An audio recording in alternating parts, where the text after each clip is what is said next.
এই ভিডিওটা জামাই ষষ্ঠীর দিন অনেক দিন ধরেই গ্যালারিতে পড়ে আছে, কিন্তু ভয়েস ওভার না দেওয়ার জন্য আমি ভিডিওটা আপলোড করতে পারিনি। তো জামাই ষষ্ঠীর দিন কিছু তো একটা স্পেশাল বানাতেই হয় আর কি। তো অনেকদিন আগে বাবাও একবার বলেছিল চিলি চিকেনের কথা, তো সেই দিন ওই জন্য চিলি চিকেন বানাই। তো তোমরা তো দেখতেই পেলে চিলি চিকেন করার জন্য চিকেনটাকে কীভাবে ম্যারিনেট করতে হবে।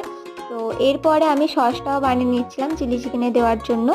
3টে সস একসাথে দিয়ে তার মধ্যে একটু জল দিয়ে তো ম্যারিনেট করা মাংসগুলোকে তারপরে আমি ভেজে নিই। ভেজে নেওয়ার পরে তুলে নিয়ে তারপরে কড়াইতে পেঁয়াজ, রসুন, ক্যাপসিকাম এগুলো ভেজে নিয়ে মাংসগুলো দিয়ে ও সস, তারপরে চিনি, নুন আর কাঁচা লঙ্কা দিয়ে করে নাড়াচাড়া করে নিয়ে আমি একটা মশলা বানিয়েছিলাম, দেখবে তোমরা। তো ওই মশলাটা দিয়ে নেব। আর তারপরে একটা বাটিতে কর্নফ্লাওয়ার বলা জল করে নেবো। সেই জলটা দিয়ে ভালো করে নেড়ে নিলে কিন্তু রেডি হয়ে যাবে আমাদের চিলি চিকেন।